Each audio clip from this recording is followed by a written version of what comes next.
जय हिंद साथियों, आप सभी का स्वागत है सीबीआई क्लासेस में। आज के वीडियो में हम लोग देखने वाले हैं वियोजन अभिक्रिया, विस्थापन अभिक्रिया, द्विविस्थापन अभिक्रिया और रेडॉक्स अभिक्रिया।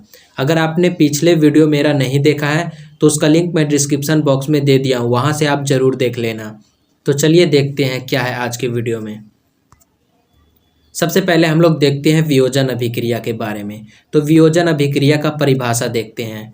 यहाँ पे दिया गया है, वैसा अभिक्रिया जिसमें एक पदार्थ टूटकर दो या दो से अधिक पदार्थों का निर्माण करता है, उसे वियोजन अभिक्रिया कहते हैं। अगर आप नहीं समझ पा रहे हैं तो देखिए, एक लकड़ी है, बड़ा सा एक लकड़ी है, ठीक है। उसको काट काट के हम लोग मेज बनाते हैं, चौकी बनाते हैं, पलंग बनाते हैं, हर चीज़ बनाते हैं ना। तो यानी एक चीज़ टूट कर अलग अलग चीज़ बन रहा है।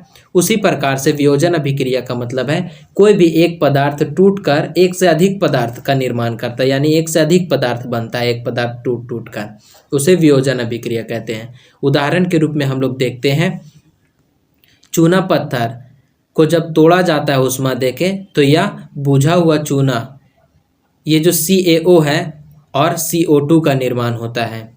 यानी जब CaCO3 यानी चूना पत्थर को उष्मा देके तोड़ा जाता है तो क्या किसका निर्माण होता है? CaO और CO2 का। अतः हम कह सकते हैं यह एक वियोजन अभिक्रिया है। क्यों वियोजन अभिक्रिया है? यहाँ पर CaCO3 एक पदार्थ है, एक यौगिक है, तो ये टूटकर एक से अधिक पदार्थ का निर्माण कर रहा है। तो ये वियोजन अभिक्रिया कोई भी उदाहरण हो सकता है, बहुत तरह का उदाहरण हो सकता है जिसमें इसमें अभिकारक होता है, जो अभिकारक वो एक होता है लेकिन उत्पाद एक से अधिक प्राप्त होता है, तो उसे हम वियोजन अभिक्रिया कहते हैं। ठीक, तो वियोजन अभिक्रिया का उदाहरण ये है। आप अपने एग्जाम में अगर जो लिखना है तो एग्जाम में आपको बस इतना ही लिखना है, इतना लिखने से आपको 2 नंबर मिल जाएगा। अगला क्वेश्चन देखते हैं। अगला क्वेश्चन जानने से पहले सबसे पहले हम लोग ये जो यहाँ पे दिया गया है समीकरण, इसके बारे में जानते हैं। ये जो CaCO3 है, इसको हम कुछ टुकड़े को यहाँ पे इसको प्रकनली में रख लेते हैं, ठीक है। प्रकनली में रखने के बाद इसे उष्मा देते हैं।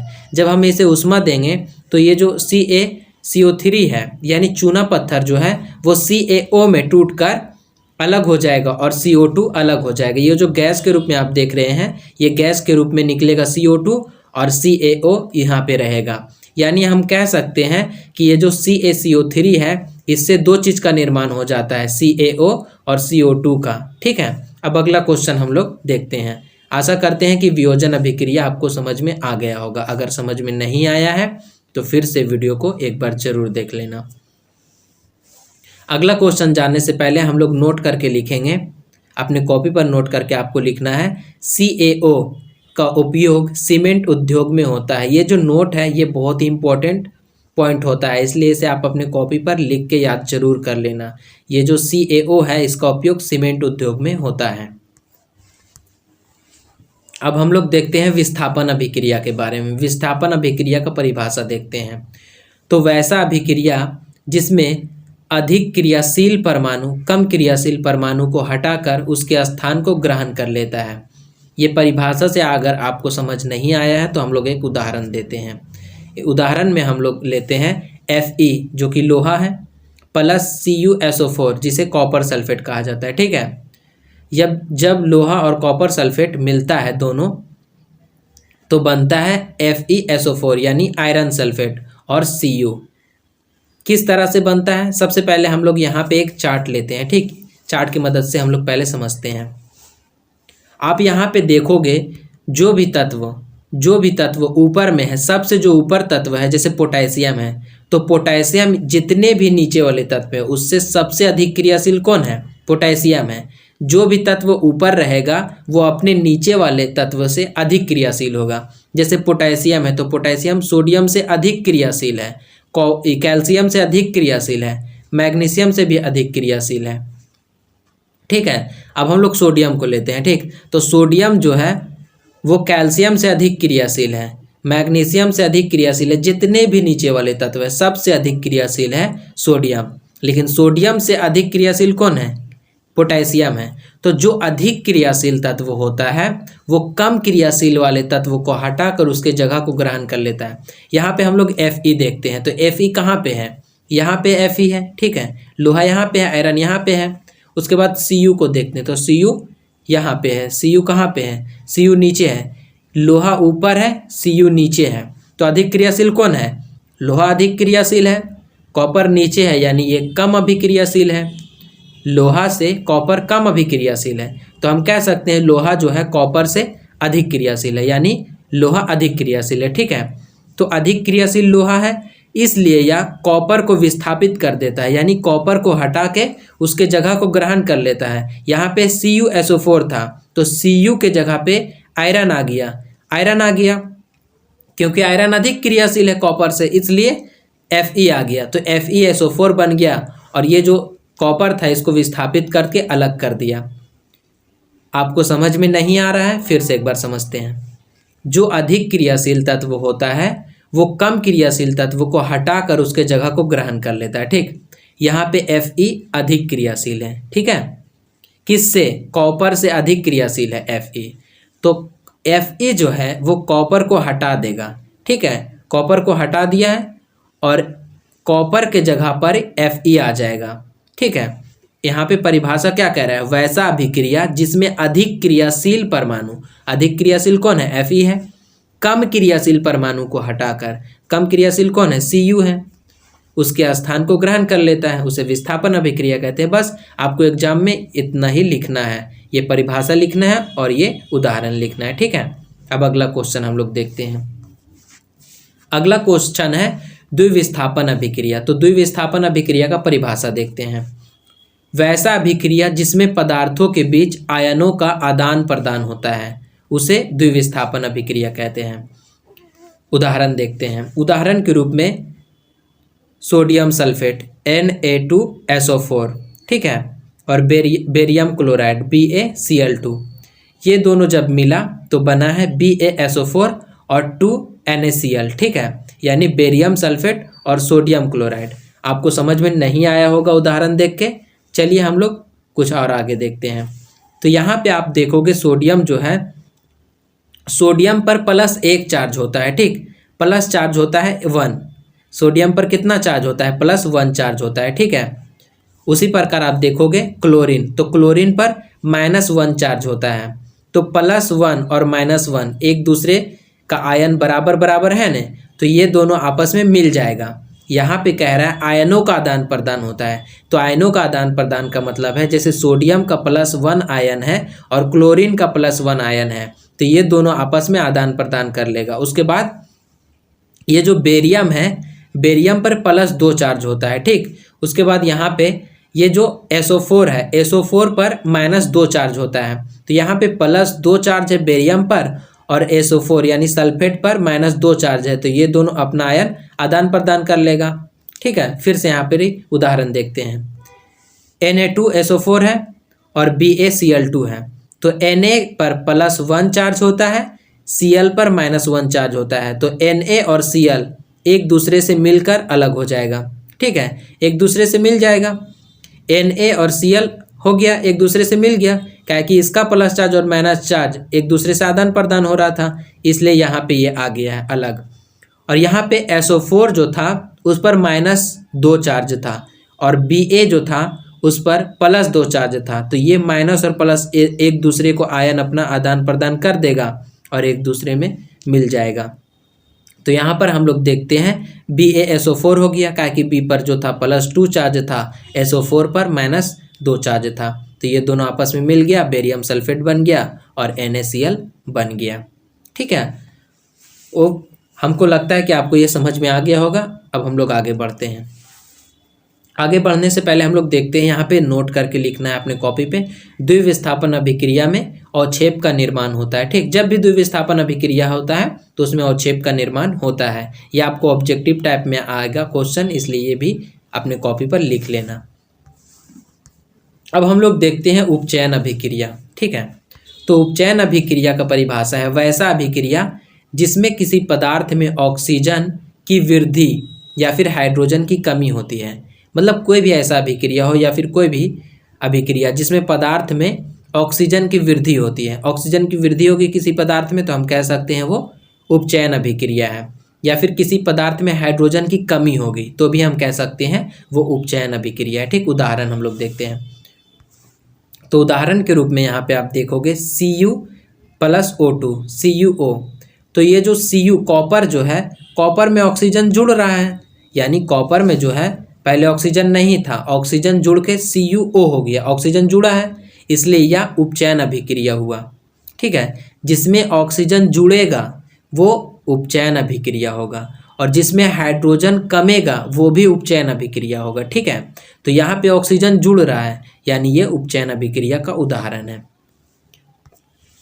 यहाँ पे आप देखोगे ये जो कॉपर है, कॉपर का चूर्ण लेंगे, ठीक है, एक बर्तन में, ठीक है, कॉपर का चूर्ण लेंगे और उसे गर्म करेंगे। जब हम लोग कॉपर चूर्ण को गर्म करते हैं तो ये जो कॉपर है ये ऑक्सीजन से अभिक्रिया करता है। ठीक, ऑक्सीजन से अभिक्रिया करने के बाद ये काले रंग का हो जाता है। कॉपर कैसा रंग का हो जाता है? काले रंग का हो जाता है, और ये CuO बना देता है। ठीक है, अब अपचयन अभिक्रिया को हम लोग देखते हैं। तो अपचयन अभिक्रिया का परिभाषा है वैसा अभिक्रिया जिसमें किसी पदार्थ में ऑक्सीजन की कमी या हाइड्रोजन की वृद्धि होती है। पिछले में हम लोग देखे थे उपचयन में ऑक्सीजन बढ़ रहा था, लेकिन यहाँ पे हम लोग देख रहे हैं ऑक्सीजन कम हो रहा है। पीछे हम लोगों ने देखा था हाइड्रोजन कम हो रहा था, लेकिन यहाँ पे हम लोग देख रहे हैं हाइड्रोजन बढ़ रहा है। यानी उपचयन में ऑक्सीजन जुड़ता है, यानी ऑक्सीजन का वृद्धि होता है, और अपचयन में, यहाँ पे जो अपचयन है, अपचयन में ऑक्सीजन का कमी होता है। ठीक है, उदाहरण देते हैं। उदाहरण के रूप में हम लोग देखते हैं Cu+H2 Cu+H2O।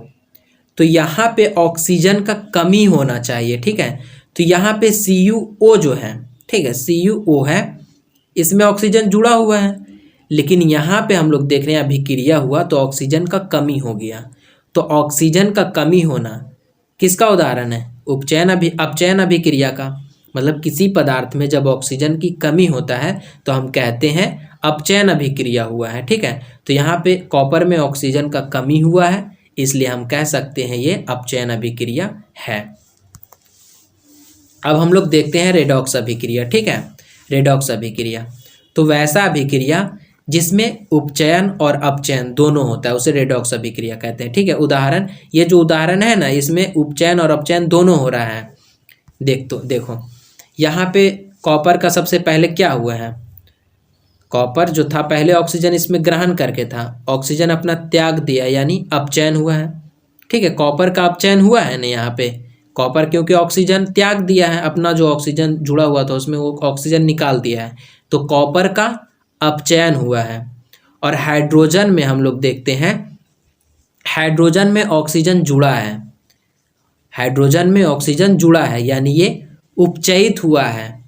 किसी पदार्थ में ऑक्सीजन का जुड़ना उपचयन कहलाता है। तो हाइड्रोजन में ऑक्सीजन यहाँ पे देख रहे हैं, पहले हाइड्रोजन था लेकिन यहाँ पे ऑक्सीजन जुड़ गया है हाइड्रोजन में, तो उपचयन हुआ, हाइड्रोजन का उपचयन हुआ, और जो कॉपर ऑक्साइड था उसका अपचयन हुआ है। तो यहाँ पे रेडॉक्स अभिक्रिया में ये उदाहरण और ये अपचयन अभिक्रिया में ये उदाहरण हो जाएगा। ये जो उदाहरण है ना, ये उपचयन का भी है और अपचयन का भी है, और ये भी उदाहरण। अपचयन उपचयन एक ही होता है, रेडॉक्स अभिक्रिया को ही उपचयन अपचयन दोनों कहा जाता है। ठीक है, रेडॉक्स अभिक्रिया बोलेगा तो इतना परिभाषा लिखना है और ये लिखना है, उपचयन अभिक्रिया बोलेगा तो इतना लिखना है और ये लिखना है। और आगे देखते हैं हम लोग। आगे है संक्षारण अभिक्रिया। तो जब कोई धातु अम्ल या आर्द्रता के संपर्क में आती है तो वह धीरे धीरे कमजोर होने लगती है। ठीक है, और उस पर एक परत चढ़ जाती है जिसे संक्षारण कहा जाता है। ठीक है, उदाहरण के रूप में हम लोग देखते हैं लोहे पे जंग लगना, चांदी पे काली परत चढ़ना। चांदी देखते हैं ना, चांदी जिसके पास रहता है आप देखोगे कि वो चांदी जितना लाइट पहले मारता था न्यू में, पुराना होते होते वो हल्का काले रंग का होने लगता है। तो वो चांदी पर काली परत जो चढ़ रहा है वो भी जंग का उदाहरण ही है। ठीक है, मतलब वो संक्षारण का उदाहरण है, जंग का उदाहरण नहीं है, संक्षारण का उदाहरण है। चांदी पर काली परत चढ़ना संक्षारण का उदाहरण है, और लोहे पर जो जंग लगता है वो भी संक्षारण का उदाहरण है। अगर जो संक्षारण अभिक्रिया के बारे में एग्जाम में पूछेगा तो आपको इतना लिख देना है, उदाहरण भी 1 से 2 आप दे देना ताकि नंबर नहीं कटे। उदाहरण देना जरूरी होता है। अब हम लोग देखते हैं विकृत गंधिता के बारे में, ठीक है। तो विकृत गंधिता, जब वसायुक्त तैलीय खाद्य पदार्थ वायु के संपर्क में आता है, ठीक है, तो वह खराब हो जाता है और इससे खराब गंध निकलने लगती है। इसी क्रिया को विकृत गंधिता कहते हैं। देखते हैं, मतलब जो भी तेल वाला पदार्थ होता है ना, अगर जो उसे आप ऐसे खुला छोड़ दीजिएगा ना तो वो खराब हो जाता है। लेकिन अगर जो उसे पैक कर दिया जाता है, यानी उसमें ऑक्सीजन का संपर्क में वो नहीं आएगा, तो खराब नहीं होगा। लेकिन ऑक्सीजन का संपर्क में अगर जो ज़्यादा देर तक रहेगा, ज़्यादा दिन तक, तो वो खराब हो जाएगा। कोई भी तेल वाला पदार्थ, जैसे चिप्स हो गया या फिर कोई भी पकवान हो गया तेल वाला, या फिर कुछ भी हो गया तेल वाला पदार्थ, तो वो खराब हो जाता है। उसी खराब होने की क्रिया को ही विकृत गंधिता कहते हैं, ठीक है। तो ऐसे तो हम लोग नहीं लिखेंगे, एग्जाम में आएगा विकृत गंधिता कि तेल वाला पदार्थ खराब होता है, उसे खराब करने को विकृत गंधिता कहते हैं, ऐसे नहीं लिखेंगे। हम लोग एक सिस्टम से लिखेंगे। जब वसायुक्त तैलीय खाद्य पदार्थ, वसायुक्त यानी तेल वाला खाने का सामान पदार्थ वायु के संपर्क में आता है, यानी जब वह हवा के संपर्क में आता है, तो वह धीरे धीरे खराब हो जाता है, वह खराब हो जाता है, ठीक है, और इससे खराब गंध निकलने लगती है, खराब गंध निकलता है। इसी क्रिया को विकृत गंधिता कहते हैं। कितना सिंपल परिभाषा है, ठीक है। रासायनिक अभिक्रिया एवं समीकरण और VBI लघु उत्तरीय प्रश्न, ये कल के वीडियो में हम लोग देखेंगे। ये जो रासायनिक अभिक्रिया एवं समीकरण है, ये पूरा चैप्टर का एक वीडियो में मैं VBI क्वेश्चन लाऊंगा कल के वीडियो में, इसलिए कल का वीडियो मिस मत करना।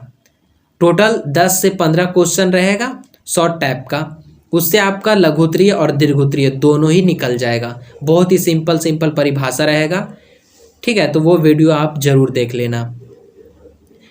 और यहाँ तक आ गए हो तो चैनल को सब्सक्राइब जरूर कर लेना।